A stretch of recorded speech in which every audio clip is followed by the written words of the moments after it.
किस चीज के मुख्यमंत्री, कौन से मुख्यमंत्री? सुन बे नीतीश कुमार, मेरी बात को ध्यान से सुन ले। मुख्यमंत्री है बिहार के प्रदेश के, आपके पद का सम्मान करते हैं, पूरा पूरा सम्मान करते हैं। माननीय लगाऊं जी, माननीय श्री नीतीश कुमार जी, खाक माननीय लगाऊं मैं? और ये देश के दलित नेता, अरे काहे के दलित नेता? कौन से दलित नेता बने फिरते हैं भाई? एक ट्वीट कर दिया उठा करके, चल गया काम। बहुत अच्छे। तो माननीय अदालत के द्वारा सजा सुनाई गई, सजा काट रहा था, उम्र कैद की सजा काट रहा था।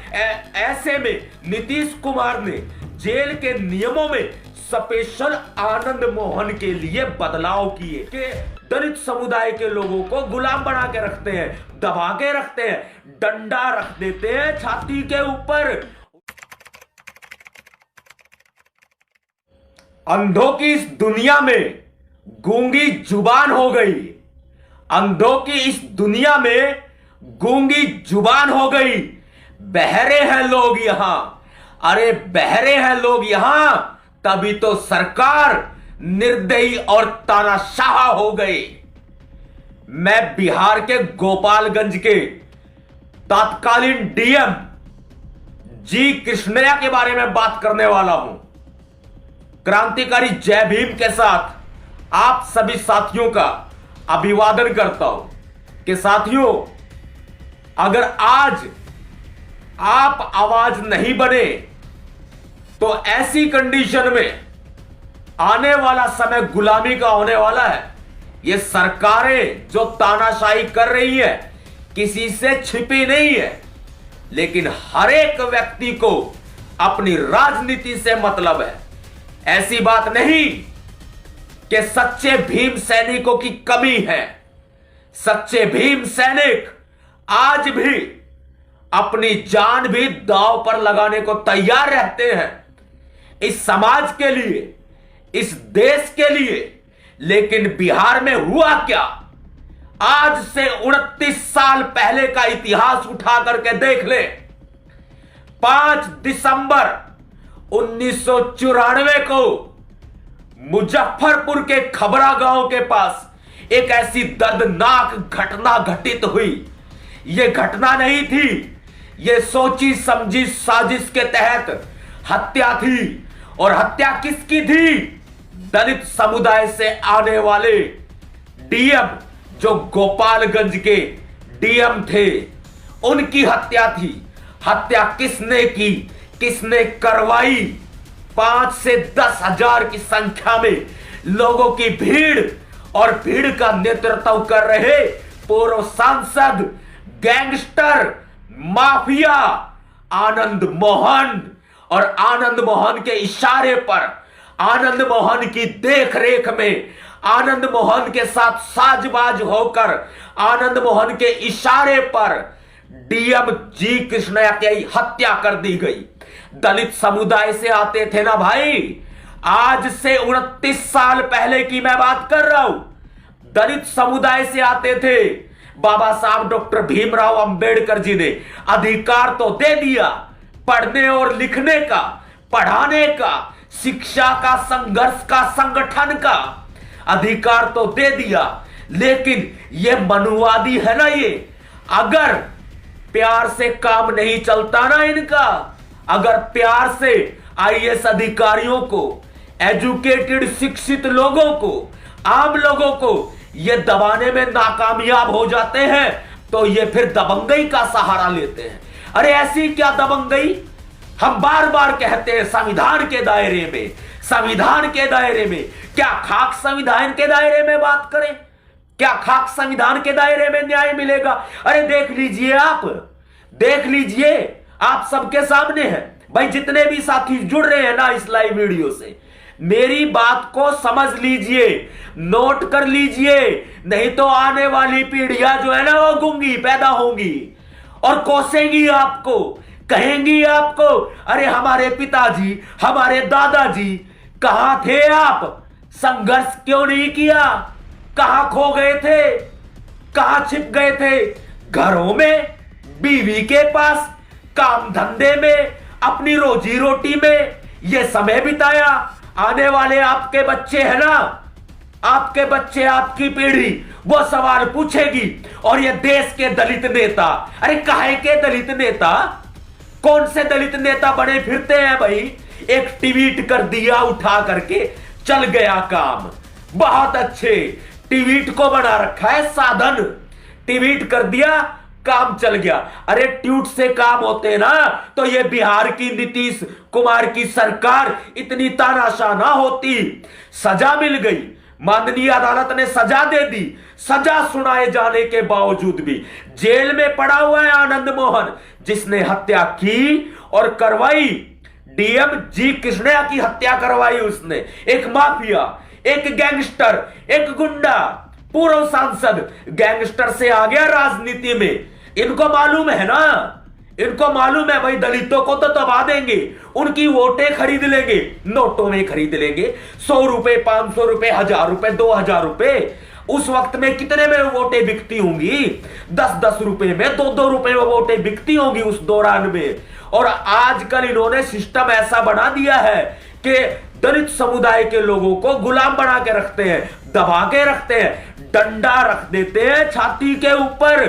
उठ भाई, जब नहीं कोई आगे आता उनको बचाने के लिए, डंडा छाती के ऊपर रख देते हैं, कोई बचाने नहीं आएगा और दबते हैं। वोटें खरीदी जाती हैं, जबरदस्ती बोगस वोटें डलवाई जाती हैं। नीतीश कुमार को किस चीज का डर, काहे का डर? ईवीएम है ना, चुनाव में हित साधने के लिए नीतीश कुमार ने यह कांड कर दिया। किस चीज के मुख्यमंत्री, कौन से मुख्यमंत्री? सनबे नीतीश कुमार, मेरी बात को ध्यान से सुन ले। मुख्यमंत्री है बिहार के प्रदेश के, आपके पद का सम्मान करते हैं, पूरा पूरा सम्मान करते हैं। माननीय लगाऊं जी, माननीय श्री नीतीश कुमार जी, खाक माननीय लगाऊं मैं, जो संविधान का गला घोट रहे हैं, जो लोकतंत्र की हत्या कर रहे हैं, उनके सामने माननीय लगाऊं मैं? ये जी हजूरी करने की आदत अपनी नहीं है। जिनकी हो ना पानी मारने की आदत, वो मारे पानी, हमसे पानी नहीं मारा जाता। हमने बाबा साहब अंबेडकर जी का संविधान पढ़ा है ना, तो बाबा साहब अंबेडकर जी की कुर्बानी, उनके परिवार की कुर्बानी, उनके 4-4 बच्चों की कुर्बानी भी हमने जो है वो पढ़ी है। रोता है हमारा दिल, हमारी आंखों से आंसू बहते हैं, हमें दिखता है कि हाँ, कहीं ना कहीं जो है वो ऐसी कंडीशन ये सरकारें जो है वो बढ़ा रही है पूरे तरीके से कि आने वाले समय जो है वो गुलामी का होने वाला है। समझिए बात को, क्रोनोलॉजी समझिए इनकी कि हाँ, एक समुदाय की वोटें तो ये जो है खरीद लेंगे, एक समुदाय की वोटें खरीद लेंगे, उनको दबा देंगे, उनकी जबरदस्ती वोटें हासिल कर लेंगे, डरा धमका करके, उनका अपहरण करके उनकी वोटें ये हासिल कर लेंगे। ये कोई छोटी मोटी बात नहीं है। कानून बदल दिए, जेल के नियमों में बदलाव कर दिया और आनंद मोहन को बाहर निकाला है।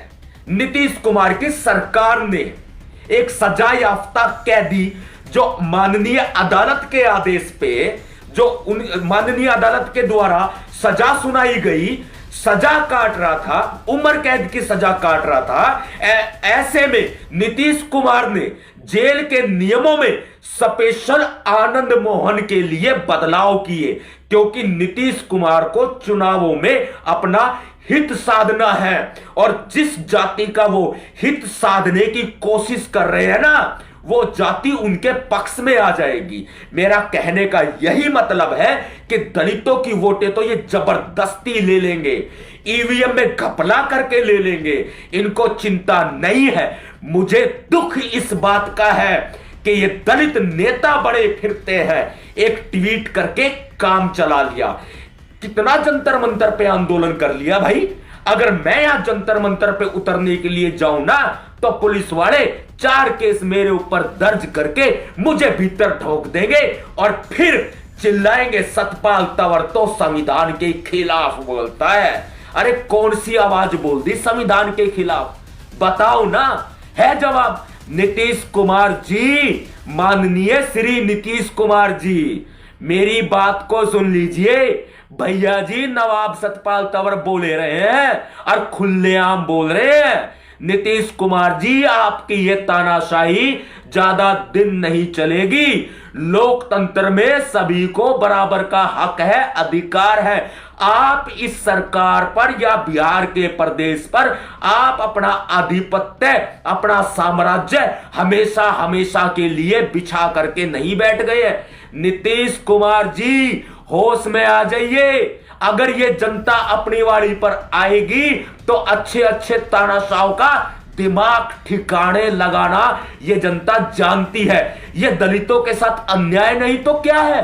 अरे ये देश के साथ अन्याय नहीं तो क्या है? ये लोकतंत्र का गला नहीं घोटा गया क्या? क्या नहीं किया गया? आप मुझे बताएं, जवाब दे मेरी बात का। माननीय श्री श्री श्री नीतीश कुमार जी, मेरी बात का जवाब दे आप। क्या आप संविधान से ऊपर हैं? क्या आप लोकतंत्र से ऊपर हैं? आपको ये किसने अधिकार दे दिया? आप बिहार प्रदेश के मुख्यमंत्री हो सकते हैं, लेकिन आप संविधान के तहत ही कोई काम करेंगे। जेल के नियमों में बदलाव करके आनंद मोहन की रिहाई, एक सजा याफ्ता हत्यारे की रिहाई बहुत ही ज्यादा दुखद है। और दलित समुदाय, पूरे बिहार प्रदेश का, पूरे देश का दलित समुदाय इस फैसले के खिलाफ है और इस फैसले पर चुप बैठने वाला नहीं है। हम चुप बेशक से हो सकते हैं, लेकिन हमारा खून वही सरदार उधम सिंह जी का खून है। हमारा खून वही मान्यवर साहब काशीराम जी का खून है, बाबा साहब अंबेडकर जी का खून है। सुन लीजिए नीतीश कुमार जी, इस देश का संविधान आपके अकेले बाप ने नहीं लिखा, इस देश के बाप ने लिखा है। हमारे आपके सबके बाप ने लिखा है इस देश का संविधान। आपकी तानाशाही नहीं चलेगी और हम चलने नहीं देंगे। नीतीश कुमार जी, ये नहीं चलेगा, नहीं चलने वाला। आप रिहाई करा देंगे आप रिहाई, आपकी चलती है, लेकिन समय आने पर ये जनता आपको जवाब देगी। ये जनता जवाब देना अच्छे से जानती है। कितना शोषण करेंगे, कितना अत्याचार करेंगे। बात शोषण की और अत्याचार की होती है तो पूरे प्रदेश के अंदर, बिहार प्रदेश में दलितों के ऊपर, आदिवासियों के ऊपर शोषण, अत्याचार, एट्रोसिटी रुकने का नाम नहीं ले रही है। आवाज नहीं उठाई जाती, दबा दिया जाता है, गला घोंट दिया जाता है। न्याय नहीं मिलता है आपके प्रदेश के अंदर। आप उनको तो न्याय दिला नहीं पाए और आप इलीगल काम करने चले हैं। आप ऐसा काम करने चले हैं जो पूरे के पूरे संविधान के और लोकतंत्र के खिलाफ है। नीतीश कुमार जी, हम आपको कहते हैं, आप अपना यह फैसला वापस लें, अपना यह फैसला वापस लें। यह हमारी नसीहत है आपको, सुझाव है आपको। नहीं तो जनता जवाब देना जानती है, समय आने पर जवाब देगी। और मैं देश भर के और बिहार प्रदेश के सभी भीम सैनिकों का आह्वान करता हूं, बहुजन समाज के सभी लोगों का आह्वान करता हूं कि सरकार की जो ये तानाशाही चल रही है ना, इस पर चुप ना बैठे, अपनी आवाज बुलंद करें। अरे सोशल मीडिया आपके सामने साधन है, सोशल मीडिया पर तो आप अपनी आवाज बुलंद कर सकते हैं। आप बता सकते हैं, सरकार को आईना दिखा सकते हैं कि सरकार गलत है। आप बोलेंगे नहीं तो आपकी सुनेगा कौन? अगर एक एक ट्वीट करके अगर चुप बैठ गए तो न्याय नहीं होने वाला, फिर सरकार और ज्यादा तानाशाही करेगी। मक्कार हो चुकी है सरकारें, आदत पक चुकी है, क्योंकि सबको देखे राजनीति से मतलब है। राजनीति होनी चाहिए, मरने पे भी और जीने पे भी। ये नहीं देखते कि राजनीति सिखाई किसने है, राजनीति का मौका किसने दिया। बाबा साहब अंबेडकर ने दिया है, 4-4 बच्चों की कुर्बानी हो गई उनकी, जब जाके राजनीति का मौका मिला है। लेकिन महलों में बैठ करके राजनीति के लोग घर बैठ के ट्वीट कर देते हैं, काम चल जाता है। नहीं चलेगा ये सब, बिल्कुल नहीं चलेगा। देश में, बिहार प्रदेश में कहीं भी तानाशाही नहीं चलने वाली है। साथियों, इस आवाज को बुलंद करें आप। अगर आज आप आवाज बुलंद नहीं करेंगे ना, उस परिवार से पूछ के देखें, आईएएस जी कृष्णा के परिवार से पूछ के देखें कि उनके परिवार पर क्या गुजर रही है। एक बार तो न्याय का लॉलीपॉप थमा दिया, उसके बाद भी रिहाई कर दे रहे हैं आप। ये नहीं चलने वाला नीतीश कुमार जी, नहीं चलने वाला। एक बार चला लेंगे आप, लेकिन बार बार नहीं चलने वाला। बिहार प्रदेश के बहुजन समाज के, आदिवासी समाज के सभी लोगों का मैं आह्वान करता हूं कि आप आवाज बुलंद रखें, लेकिन आवाज बुलंद अगर आप ना कर सके ना किसी कारणवश, तो याद रखिएगा, भूलना मत, सरकार की इस तानाशाही को, नीतीश कुमार की इस तानाशाही को, भारतीय जनता पार्टी की इस तानाशाही को भूलना मत, बिल्कुल नहीं भूलना। छोटन शुक्ला की हत्या के विरोध में यह प्रदर्शन किया जा रहा था वहां पर 5 दिसंबर 1994 को, जिस वक्त डीएम जी कृष्णा की हत्या की गई। पूरा पॉलिटिकल स्टंट था, राजनीतिक षड्यंत्र था, और हम सिर्फ एक राजनीतिक मुद्दा समझ के चुपचाप एक ट्वीट करें और बैठ जाए, नहीं चलेगा भाई, नहीं चलने वाला ये सब। बिहार के लोग समझदार बहुत हैं, भूलिएगा नहीं। पूरे देश भर में यूपीएससी अगर पब्लिक सर्विस कमीशन की अगर मैं बात करूं ना, तो देश भर में से एक अकेले बिहार प्रदेश से आईएएस आईपीएस लोक सेवक चुन के आते हैं यूपीएससी में। ध्यान रखना, कोई ना कोई आएगा, दलित समुदाय से ही आएगा। याद रखना मेरी बात को, आईएएस या आईपीएस अधिकारी, और एक एक तानाशाही से चुन चुन के वो बदला लेगा, क्योंकि डॉक्टर अंबेडकर ने वो अधिकार दिया है। क्रांतिकारी जय भीम, जय भारत, नीला सलाम, जय संविधान, भीम सेना जिंदाबाद।